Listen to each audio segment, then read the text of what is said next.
Bonjour à tous, bienvenue dans cette vidéo, une vidéo un peu atypique, je l'admets. Aujourd'hui, nous allons tester ensemble une idée aussi folle que dangereuse, que vous avez certainement déjà eu à l'esprit, mais que vous n'avez jamais osé réaliser.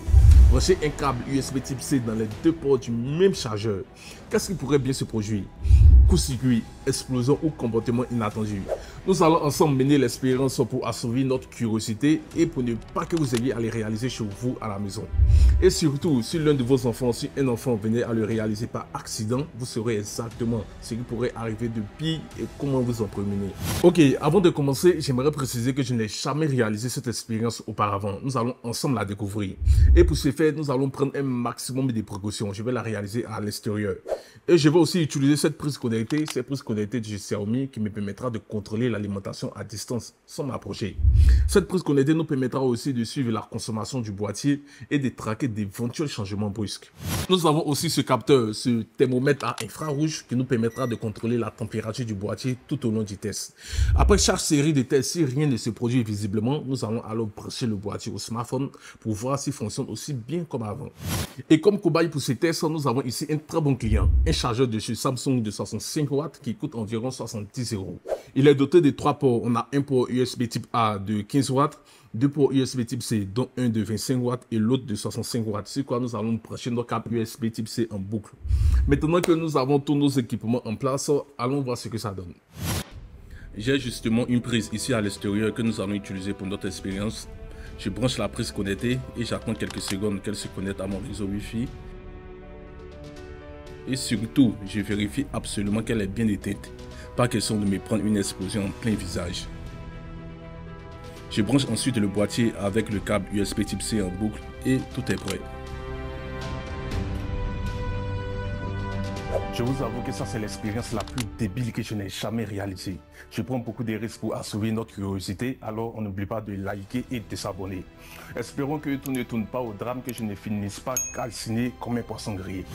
Voilà, maintenant que tout est prêt, on lance le test.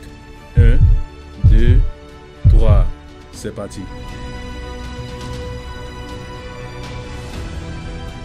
Bon, à l'instant, on voit que rien ne se produit visiblement. Pas d'explosion comme on pouvait bien s'imaginer. Ou peut-être que le chargeur est en train de se chauffer actuellement, mais ça, on le vérifiera plus tard. On jette un coup d'œil rapide sur la consommation du boîtier. Là aussi, rien d'anormal. On est à moins de 1 watt comme puissance. C'est tranquille. Bon, on laisse tout ça tourner pendant quelques secondes encore.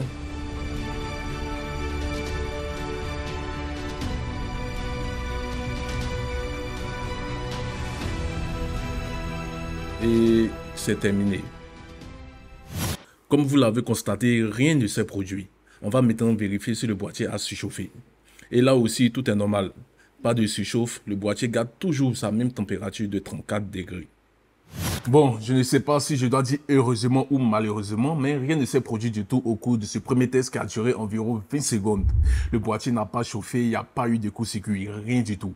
Ce que nous allons faire, nous allons relancer le test. Nous allons relancer le test et le laisser tourner pendant environ 1 minute et voir ce que ça va donner. 1, 2, 3, c'est parti. Bon, on laisse tourner pendant un moment et on revient 1 minute après.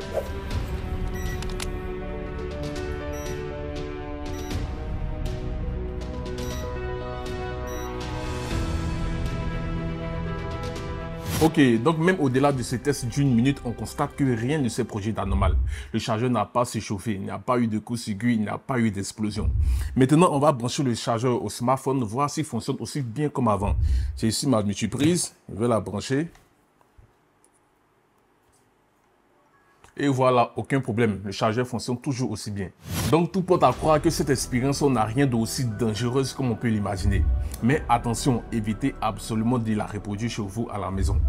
Ici, j'ai un chargeur de la marque Samsung, un chargeur de très bonne qualité, qui a certainement des mesures de sécurité pour pouvoir contrer ces éventuels accidents.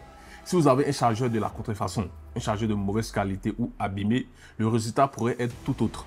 Donc, s'il vous plaît, prudence, évitez absolument de reproduire le test chez vous. Bon, j'espère que vous avez vraiment apprécié cette vidéo un peu atypique, que vous avez écouté mes conseils de ne pas tenter l'expérience chez vous à la maison.